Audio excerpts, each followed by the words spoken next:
Hello and welcome. Tonight, Senate President Godswill Akpabio pledges budgetary and other support for the military in the war against insurgency as the nation marks the 2024 Armed Forces Remembrance Day. Governors of Rivers and Imo states rally support for the families of the nation's fallen heroes and military veterans. Vice President Kashim Shettima joins other world leaders in Davos, Switzerland for this year's World Economic Forum. And thousands of Israeli protesters call for release of all captives held in the Gaza Strip as the country marks 100 days since the war began.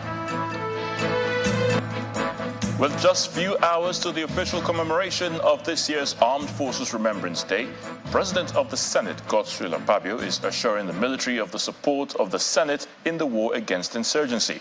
According to the President of the Senate, the support will include in the area of budgetary allocations to ensure that the number of service men is commensurate to the security needs of the country. Senator Akpabio was speaking on the heels of the interdenominational church service, which was held at the National Christian Center in Abuja as part of activities to mark this year's Armed Forces Remembrance Day.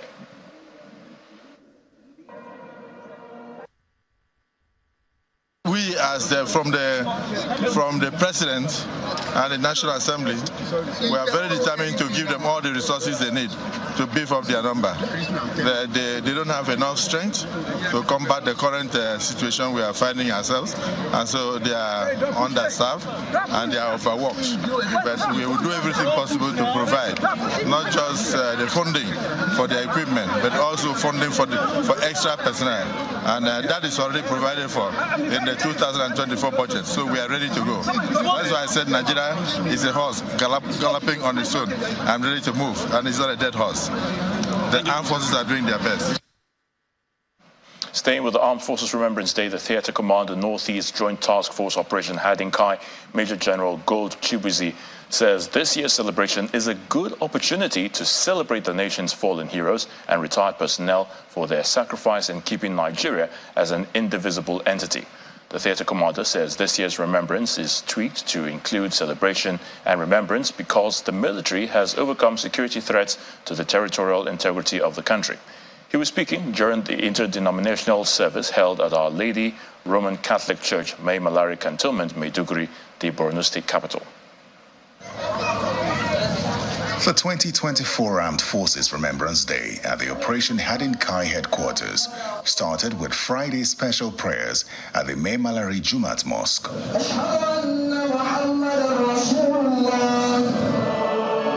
It was followed by an interdenominational Sunday service at the Catholic Church with a theatre commander, GOC 7 Division, and commanders present. After a procession marking the start of the special service, the theatre commander and the GOC took the first and second biblical readings. For our struggle is not against the flesh. As the service progresses, special prayers for peace in Nigeria, the Nigerian Armed Forces, the President, and all leaders were offered. Special offerings were also taken for families of fallen heroes and veterans before the sermon by the chaplain of the Catholic Church. The interdenominational service ended with a special procession and hymns led by the choir, officers and soldiers serving in the Northeast Joint Task Force. Afterwards, the theatre commander speaks to journalists on the significance of the day. The Armed Forces Remembrance Day is a lest we forget moment, and it comes annually. This year is been tweaked a little to be called Armed Forces Celebration and Remembrance Day. It's a day we take time out to look at the contributions that our colleagues who have run this cause before us have made. We get encouragement from stakeholders, and with that we know that we are on a good cause and that we will remain resolved to ensure that the efforts of those who either fell on the way or served meritoriously and retired, their contributions to this nation building by the armed forces, we ensure that it's not going to be in vain. The Armed Forces Remembrance Day serves as an occasion to honor the selfless service and sacrifices of the nation's fallen and retired heroes, acknowledging their contributions to the current state of relative peace in Nigeria. And from the States, the Imo State Governor Hope Uzodimma is urging all stakeholders not to forget the families of the fallen heroes, Army veterans, who paid the supreme price with their lives to see that Nigeria remains united and peaceful. Speaking at a special Thanksgiving service at the Maria Assumpta Catholic Church in Owerri, the Imo State capital, Governor Uzodimma says their welfare should not be left in the hands of government alone. He promises that as a government, his administration will not relent in its effort to provide succor to families of the fallen heroes and Army veterans. This year's celebration also coincides with the Thanksgiving for Governor Uzodimma's second-term inauguration. The departed members of our armed forces, whom we remember and pray for today, are heroes and heroines who lost their lives during the Civil War and the other battles in the course of the national assignment. These national assignments were necessary to ensure that peace reigned in the land. Incidentally, the sober nature of the Armed Forces Remembrance Day moderates the mood that should normally be associated with the appreciation of the high responsibility of the office of the governor, which God and the people of Imo State have entrusted on me. The occasions remind us, all of us, of the supremacy of peace in the land, without which governance cannot thrive. Both occasions also remind us of the ephemeral nature of power and life itself. In Rivers State, Governor Siminalayi Fubara is pledging the support of his administration to the military, especially the families of the fallen heroes, as the nation prepares to mark the 2024 Armed Forces Remembrance Day celebration tomorrow. Governor Fubara says it is important for government at all levels to encourage the military to continue to defend the territorial integrity of the country. The governor was speaking at the Thanksgiving service for the Armed Forces Remembrance Day at the St. Cyprian's Anglican Church in Port Harcourt.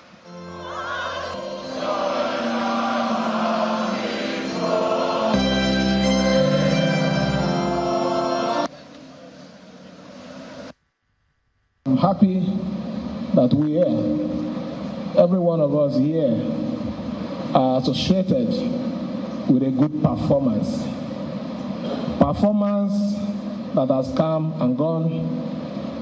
Performance that is still on with the service commanders that are here with us. We also have the ones that are performing in the federal level. But at the end of the day, we are all performing for one purpose: the unity of Nigeria, protection of Nigeria.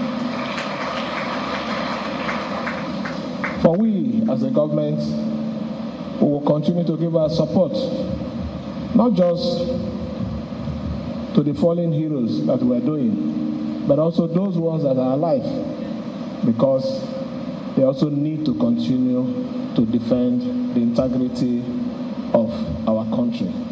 As a government, we are performing now. We are the one on this stage. My prayer is very simple. I pray to Almighty God that He should grant us the grace that we perform in a manner that when we leave, people will remember us positively. Away from the Armed Forces Remembrance Day, Vice President Kashim Shettima departed Abuja earlier today to Davos in Switzerland, where he will be leading Nigeria's delegation to the annual event.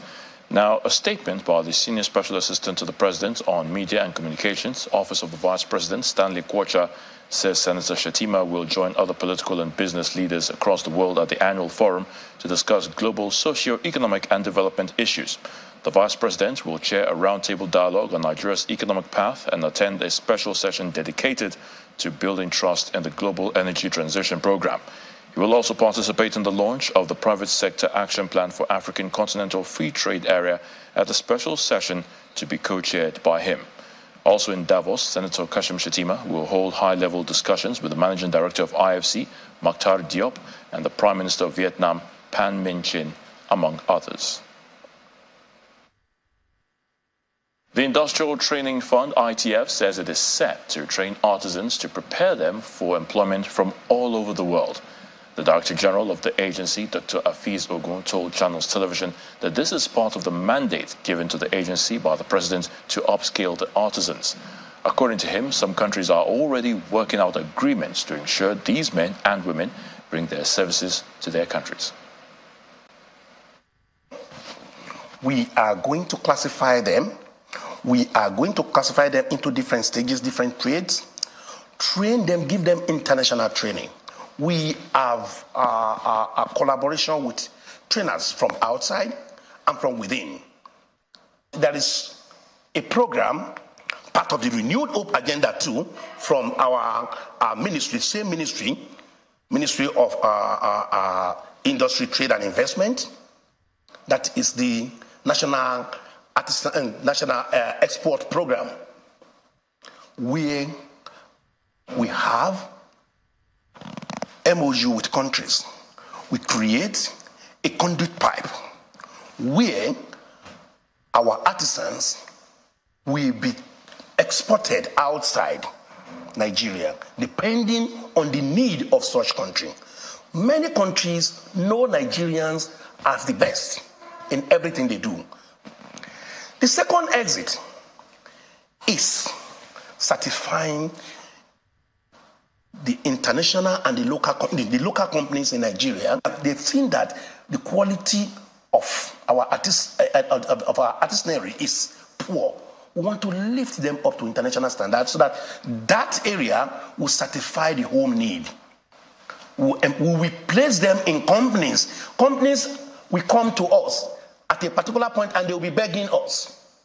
Just like these countries who have heard about our program, they are giving us incentive. Now, to catch the full interview with Dr. Afeez Ogun, please watch Newsnight this Monday by 9 p.m. on Channels Television.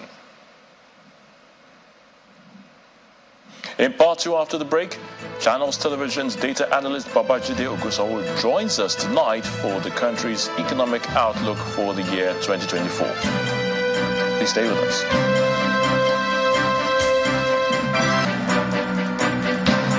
Welcome back. If you've just joined us, you're watching the news at 10, coming to you live on Channels Television Lagos. And a reminder of our top stories. President of the Senate, Godswill Akpabio, pledges budgetary and other support for the military in the war against insurgency as the nation marks the 2024 Armed Forces Remembrance Day. Governors of Rivers and Imo states rally support for the families of the nation's fallen heroes and military veterans. Vice President Kashim Shettima joins other world leaders in Davos, Switzerland for this year's World Economic Forum. And thousands of Israeli protesters call for release of all captives held in the Gaza Strip as the country marks 100 days since war began.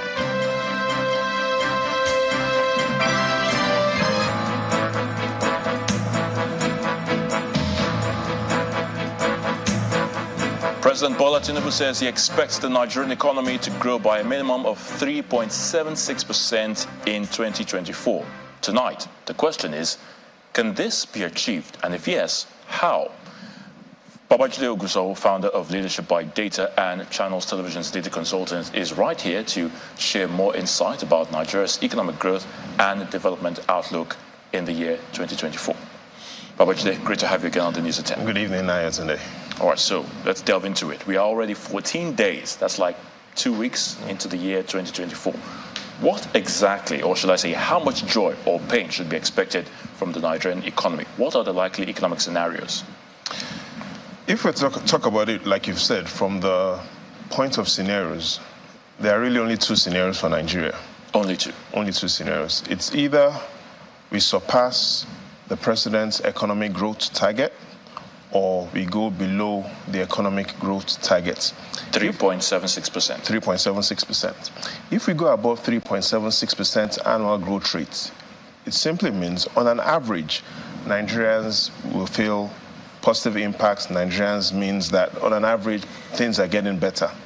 If we go below 3.76%, it also means, on an average, things are getting worse. More Nigerians will fall into poverty and will feel more pain. Above 3.76%, joy. Below 3.76%, pain. Why are these numbers important? I'll explain.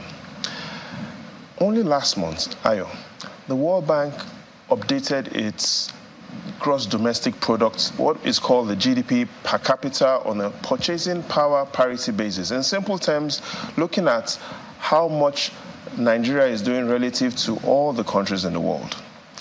Within that report, it showed that at the start of the millennium, in 2001, Nigeria's GDP per capita on a purchasing power parity basis, approximately $3,000.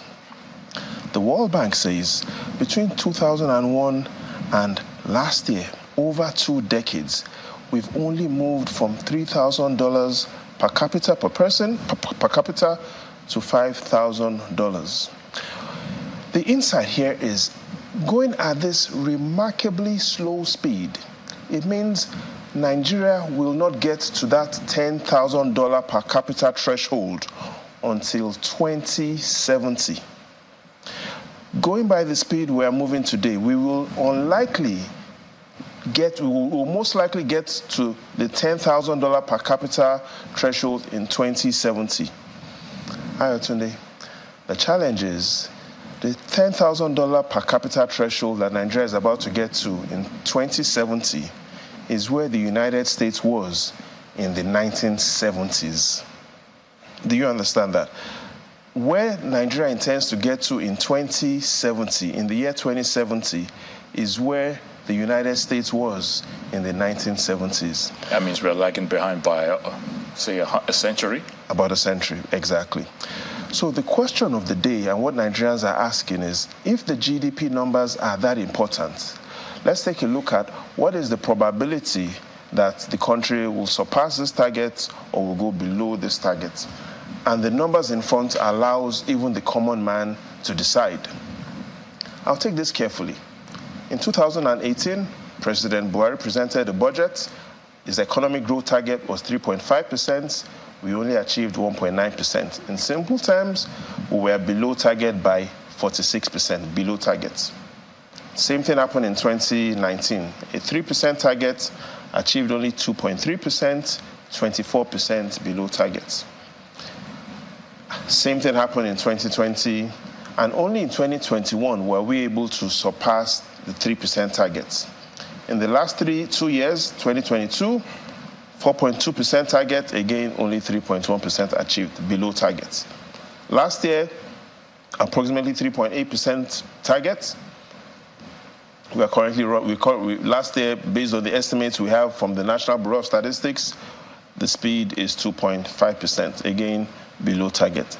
In simple terms, what is in front of you shows 6 budgets that have been presented with their targets, and all failed to reach targets, excluding 1 year.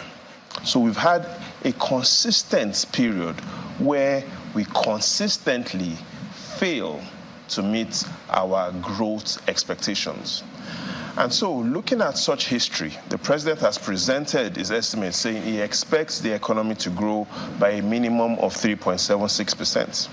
But if we go by history, Ayotunde, you are more likely to catch here than for the president to reach his targets.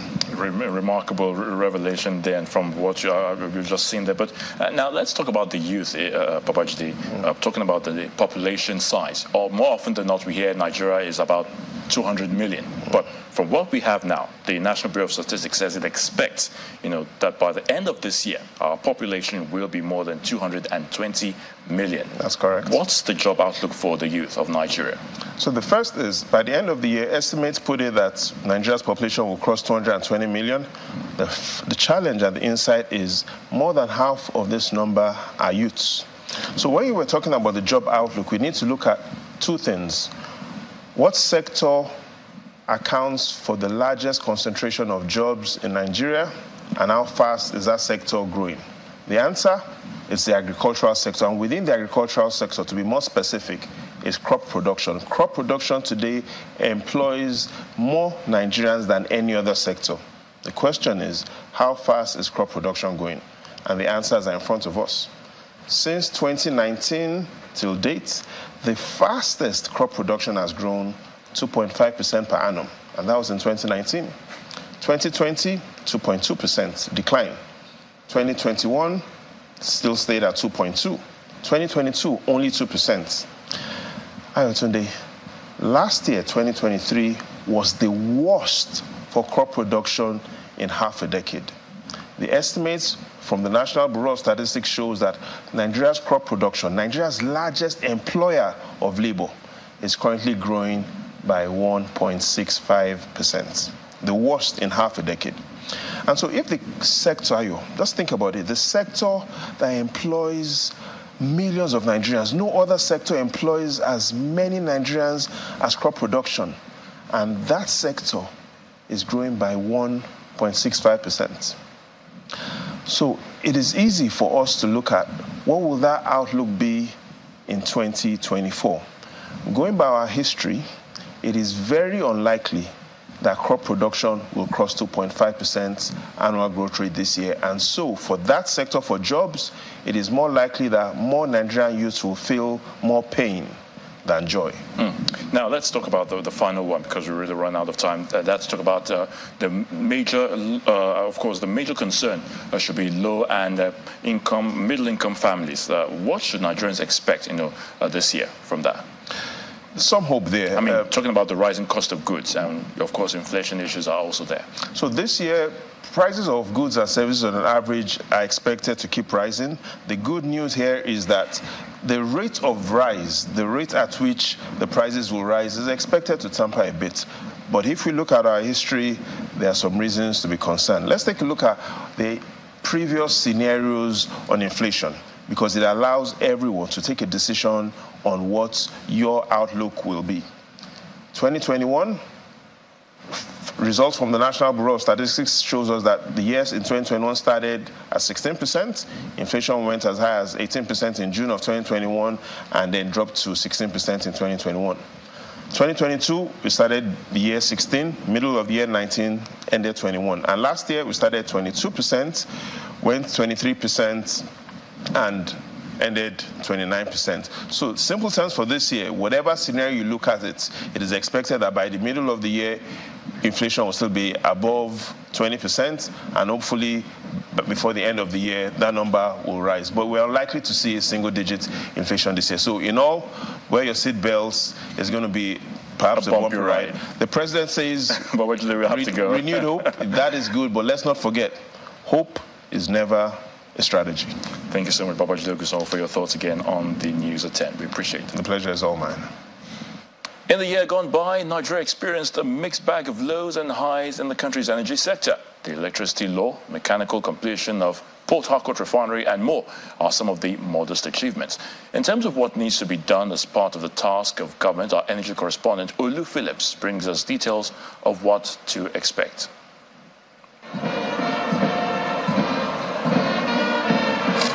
The inauguration on May 29th, 2023 of a new government led by President Bola Ahmed Tinubu has again provided an opportunity for a new steer in the direction of all sectors of the nation's life. Nigeria, Africa's most populous nation of more than 200 million people, relies heavily on proceeds from its oil and gas resource for economic sustenance, leaving no one in doubt that he understands some of the realities and the challenges and what is required. He made a difficult but necessary policy change. The first subsidy is gone. That That's just one out of many requiring such tact. Months before his coming, security challenges in the Niger Delta plunged Nigeria into the red zone of 700,000 barrels a day production for one of OPEC's main producers. For over 3 years, Nigeria has been unable to meet its OPEC quota. Its production for November 2023 was 1.25 million barrels per day. We need to get the hydrocarbons out of the ground as fast as possible to develop our 200 plus TCF of gas resources, to develop our economy and industrialize our nation. With intense intervention of kinetic and non-kinetic approaches, the numbers are up but far from Nigeria's potentials. The Nigerian Upstream Petroleum Regulatory Commission, the country's upstream oil regulator, projects in its 2024 document an ambitious target of oil production growth of between 1.8 to 2.6 million barrels per day. But that will depend on several factors, including driving down the average cost of per unit of oil production per barrel to $20 in all terrains, from the current $25 to $40 per barrel. The combined circle of security challenges, reduced investment, and energy transition-induced defunding of fossil fuel has impacted Nigeria's oil reserve levels, production numbers, and consequently dwindling revenues. On the upside of things, the Dangote refinery was commissioned, the world's largest single-train 650,000 barrels per day production, with all the potentials of self-sufficiency in refined petroleum products. Then to the mechanical completion of the Port Harcourt refinery, a 60,000 barrel capacity, and just like the Dangote refinery, production is expected to start in the first quarter of this year. On the supply side of things, the effect of petrol subsidy removal is still being felt across board, which includes the fact that supposed daily consumption figures of over 60 million litres has dropped by 38.58%. Let's cross over to the electricity sector in Nigeria and its current index. A little over a week after resumption of the country's top job, President Bola Ahmed Tinubu on June 9 assented to the electricity bill, which authorizes states, companies, and individuals to generate, transmit, and distribute electricity. But since that action by the president, only a few states have taken advantage of that law. States that are ready to create a friendly, business-friendly environment will witness influx of serious-minded investors to come and help them generate power and distribute to consumers, and their economy will peak. Of the 12,500 megawatts installed power generating capacity, grid power stands at less than 5,000 megawatts, leaving millions of households and businesses to rely on private generators for electricity. On the sidelines of COP28, coming on the heels of a 2019 government-to-government agreement, President Bola Tinubu and German Chancellor Olaf Scholz signed an accelerated performance agreement aimed at expediting the implementation of the Presidential Power Initiative to improve electricity supply in Nigeria. The agreement is aimed at accelerating the Siemens Power Project, which has a 2025 deadline for 25,000 megawatts energy capacity. In 2024, there are several big wins the government must score, dealing with the protracted systems collapse, accelerating metering program, improving on the barely 12 million people on this platform, difficult but necessary decision of removing the electricity subsidy. The data shows that between 2015 and 2022, 2 trillion naira was spent.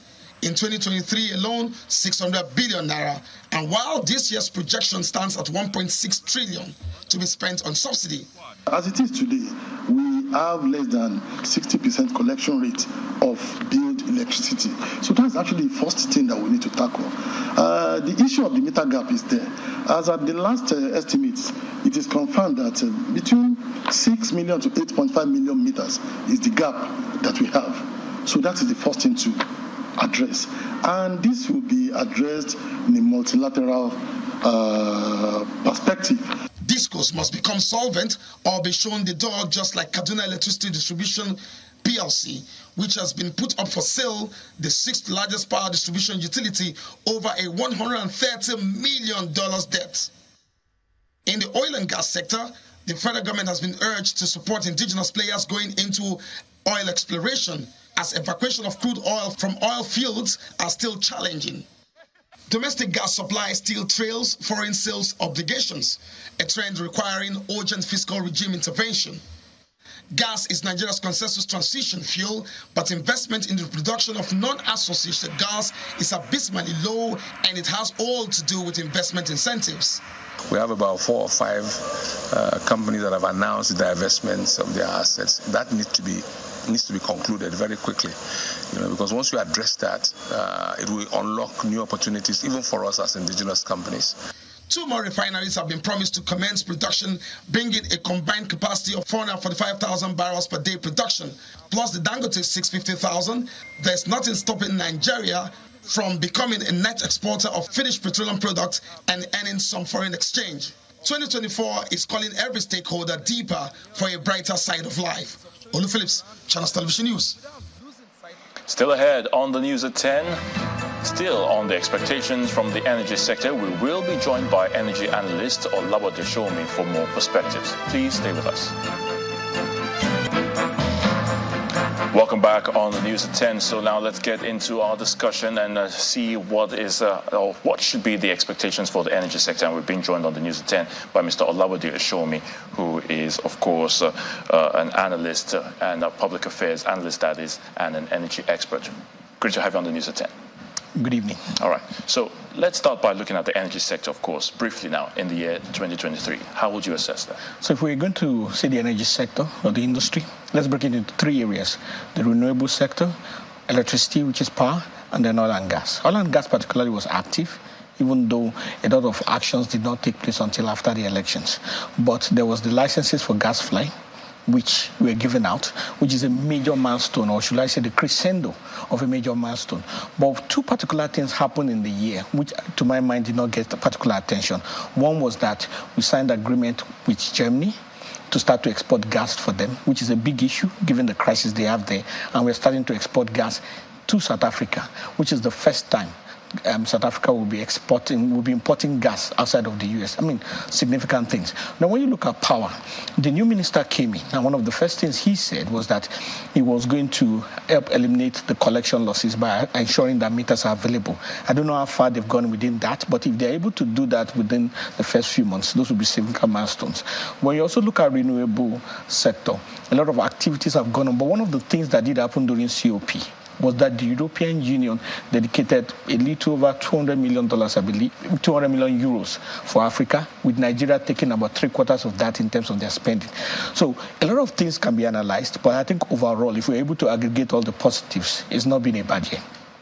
All right, so let's talk about the oil and gas sector, and one particular one that concerns me. It has to do with the issue of oil theft. Of course, we know the myriad of problems that are associated with that one. But what do you think the government should be doing, of course, to curb this in 2024? So to put it in perspective, there are 3 things globally that no government has been able to totally eliminate.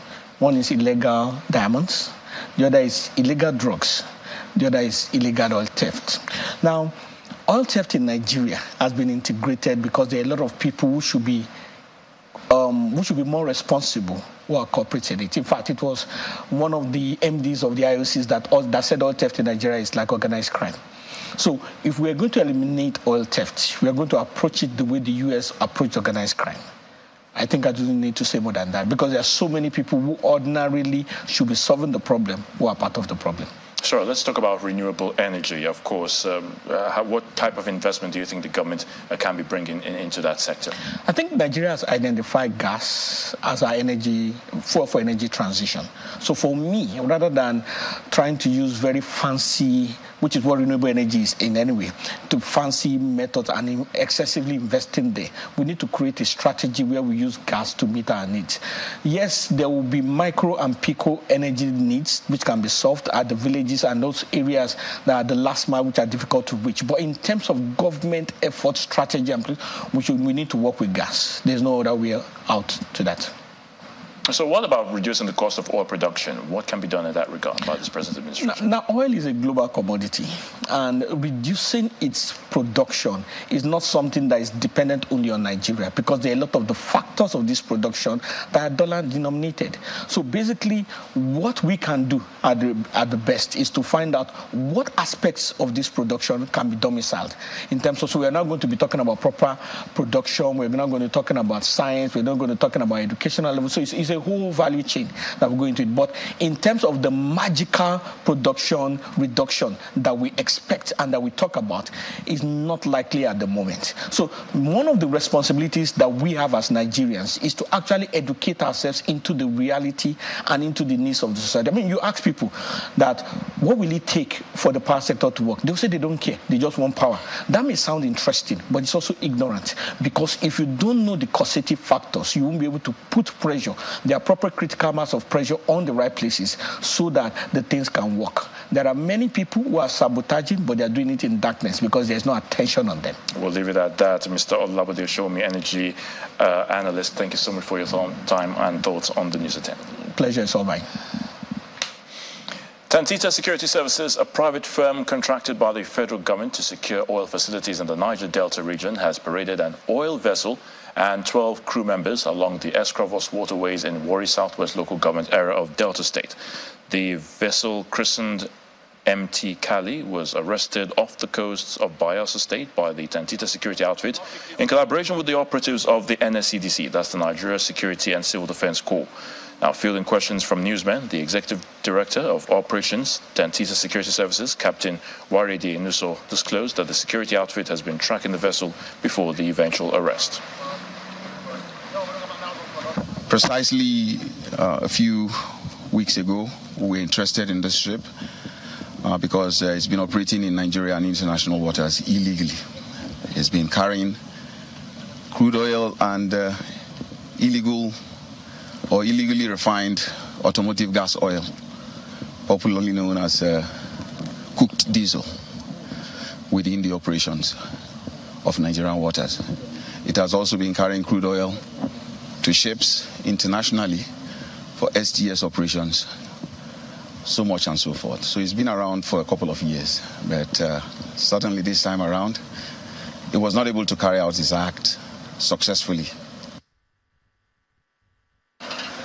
The vessel in question, who admitted the illegality, says he was directed to convey AGO, also known as diesel, but then ended up siphoning crude oil.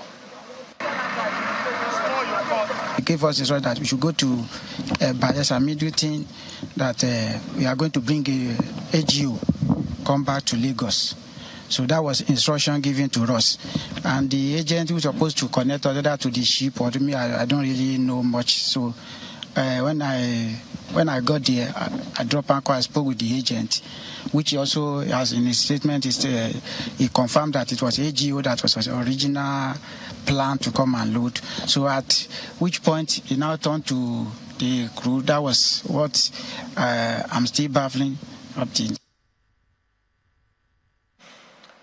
The Abia State Governor, Dr. Alex Otti, says that work will commence on some of the very difficult but important roads in Aba, the state capital, before the end of the month, giving assurances that he is now completely focused on addressing the challenges confronting the state. The governor was speaking while addressing a jubilant crowd at the Aba Town Hall, who have come to celebrate his victory at the Supreme Court, and he assured the residents of better days ahead. Supporters of the Labour Party and residents of Abia State have come out in large numbers to welcome the governor of the state, Alex Otti, following his victory at the Supreme Court. The governor, in the company of his wife and other state executives, are cheered by a large crowd who followed them from the Brass Junction about to the Aba Town Hall. The ultimatum system today has resurrected Abia to a very greater height. So I'm pleased that Abia is being injected with a proper and the right solution to their problems.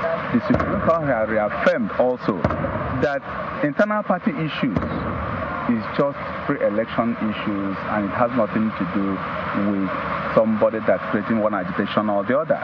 Governor Alex Otti says the storm is over and he would not fail the trust reposed on him by the people of the state. We have received a design from experts about how to take away all the storm water around Ariare, Ukumango, Ndiekoro, and take them all the way into Aba River at Waterfall. We have started the process of retrieving Aba from the backwaters. We have started the process of rebuilding Aba and taking it out of the hole that he has found itself. And by his grace, now that the storm is over, you will see for yourself what will happen. On Friday, the Supreme Court affirmed the election of Governor Lesotho and 7 other state governors as declared by the Independent National Electoral Commission in March 2023.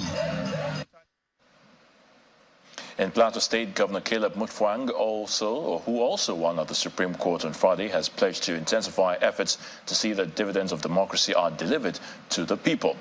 The governor made the pledge during the reception in his honor at the Lingfield Leisure Park in Jos, the state capital, and described the large turnout of people as a call to be more dedicated in providing good governance to the people of Plateau. The Secretary to the Government of Plateau State, Samuel Detau, and members of the State Executive Council, as well as well-wishers, associates, party supporters, and citizens of Plateau, thronged to the Yakubu Gowon Airport, Haipang, to welcome the governor after the Supreme Court judgment of Friday, January the 12th, 2024, that affirmed him the governor of Plateau State. Joyful citizens lined the route from the airport through the major roads leading to the reception venue, where another crowd awaited his arrival. The former governor Jonah Jang, alongside Ambassador Yahaya Kwande and party officials, was there to receive him.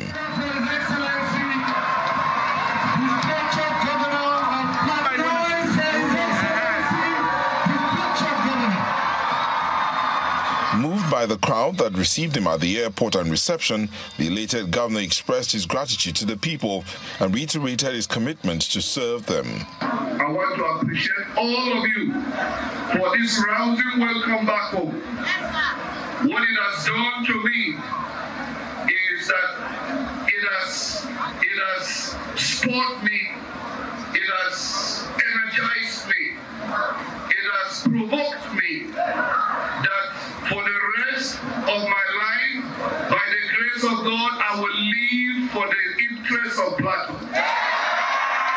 The former governor of the state, Jonah Jang, commended the justices of the Supreme Court for restoring the people's confidence in the judiciary. He called on religious leaders to work at reconciling the people at all costs. We're not going to start making long speeches here today, but I want to plead with our religious leaders to pray and give backing to this administration, because the people of Plateau State are God-fearing people. They should live in bringing the unity of this state through their sermons, either in the mosque or in the churches. Now that the Supreme Court has validated the election of Caleb Mutfwang as governor of Plateau State, before him lies the task of ensuring the safety and welfare of the citizens as enshrined in the Constitution. This is besides fulfilling the promises he made to serve the people well.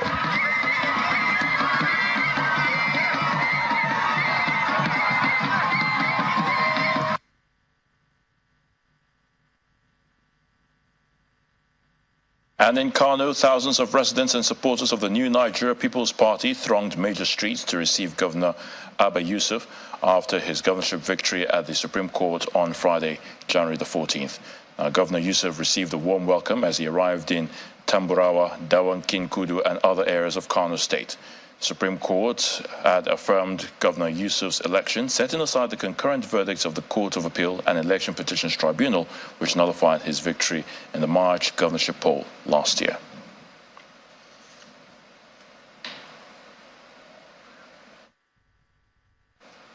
To Kogi State now, where Governor Yahaya Bello has tasked the newly inaugurated caretaker chairman of the 21 local government areas of the state to prioritize the issue of safety and security of their respective locality. Governor Bello made this known during the inauguration of the newly appointed caretaker committee chairman in Lokoja, the state capital. He asked them to ensure they surpass the benchmark achievements of the previous occupants of the offices in the areas of security of lives and property in their various local governments. The glass hall of the government house Lokoja is filled to capacity with party faithful, newly appointed caretaker committee chairmen from the 21 local government areas of the state, family and friends, and other appointees. Governor Yahaya Bello, the governor-elect Usman Ododo, and his deputy Joel Oyibo are all present. In order to maintain peace and tranquility. The appointment and the inauguration of the caretaker committee chairman follows the dissolution of the former administration, who have served for 3 years as elected local government chairmen. The commissioner, saddled with the responsibility of local government administration, sets the tone for the event, with a charge for them to be upright in discharging their duties. Before you, Your Excellency, are people that have been well selected, that have been painstakingly selected to man the various local government offices of our 21 local government. And I know very well that they don't have any option than to come and do better than their predecessors. The Speaker of the Kogi State House of Assembly cautions the newly appointed chairman against any form of sentiment that can easily derail them from their core assignment. The law that established you is still there. We will be there to watch you, and we will be there to caution you. The caretaker administrators thereafter take their oath of office, which was supervised by the Secretary to the State Government, Bolashade Ayoade. Protect and defend the Constitution of the Federal Republic of Nigeria. In a speech, the governor urges the caretaker chairman to work diligently in collaboration with other critical stakeholders in the local government to enable them succeed in the tasks ahead of them. He assures them that the ground has been prepared for them to take off smoothly, noting that they have no reason to fail in their new assignments. Believing that all of you would have learned a lot, and you should be able to do better than those of us that are leaving the stage. Although Governor Bello will be stepping down in the next 2 weeks, he has promised to work till his last day in office.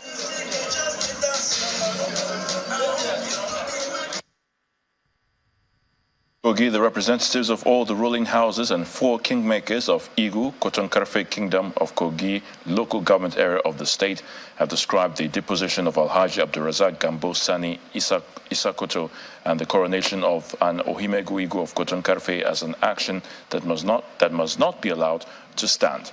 Addressing the news conference in Abuja, the spokesman of the ruling houses announced the total rejection of the deposition of Alhaji Abdulrazak Gambo Sani Isakoto as the Ohimegu Igu, Kotonkarfe and Chairman, Lokoja Kogi Local Government Area Traditional Council by Governor Yahaya Bello.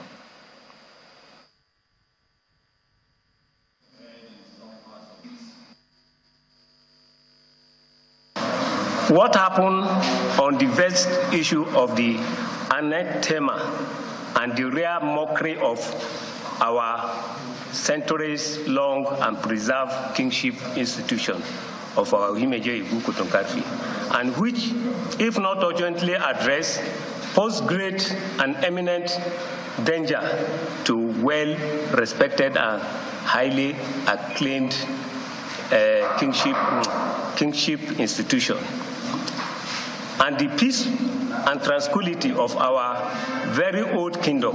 It is therefore imperative to use this media to intimate the state government it is urgent and general public that the courageous provocation is unacceptable and rejected in the eternity as it relates to our dear kingdom.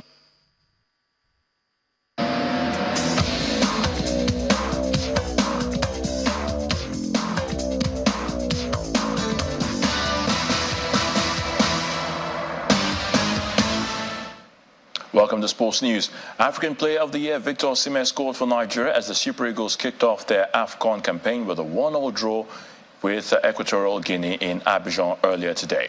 Osimhen leveled in the first half almost immediately after Iban Salvador had opened the scoring in the match that ended with both teams sharing 1 point, 2 fewer than leaders and hosts Côte d'Ivoire. Nigeria, 46 places higher than Equatorial Guinea in the world rankings, had expected to begin their campaign for a 4th African title with a resounding victory. In the second round of Group A matches on Thursday, Equatorial Guinea meet Guinea-Bissau before the potential highlight of the mini-league pits Côte d'Ivoire against Nigeria. Mohamed Salah saved Egypt from an embarrassing defeat in their opening AFCON game this evening as he converted a penalty 7 minutes into injury time to snatch a 2-2 draw with Mozambique. The penalty was awarded following a VAR check by the referee for a foul on Mustafa Mohamed in the area at the Felix Houphouët-Boigny Stadium in Abidjan, and Salah's strike denied Mozambique a historic first-ever AFCON win. Mozambique had not won a match in 12 previous attempts in 4 past appearances at the Cup of Nations. Manchester United failed to welcome the club's new co-owner Jim Ratcliffe to Old Trafford with a win as Tottenham Hotspur came from behind twice to claim a 2-2 draw. Now, Ratcliffe was in attendance for the first time since agreeing a deal to take a 25% stake of the English Giants for $1.3 billion. Goals for United, or goals for forwards in the Premier League, have been in short supply at Old Trafford this season, but both Rasmus Højlund and Marcus Rashford got both goals for the Red Devils. Richarlison, the Brazilian, and Rodrigo Bentancur struck for the visitors, Tottenham.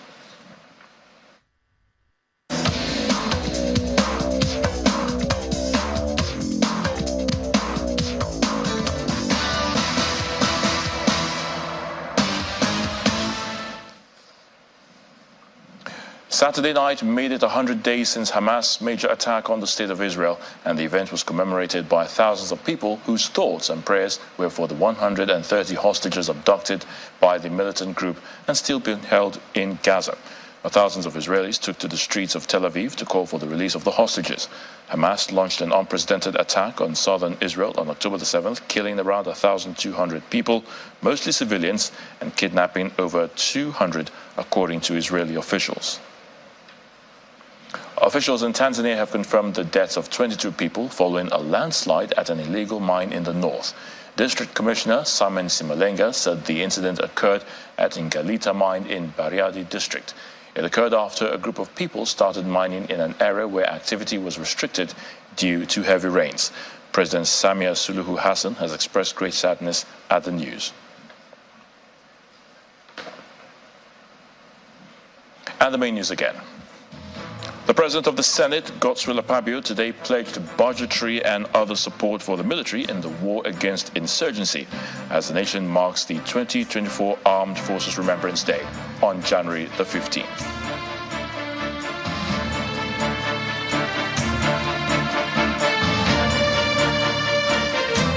And that's the news at 10 tonight. Many thanks for watching. I'm Ayotunde Balogun. Do have a good night and please stay safe.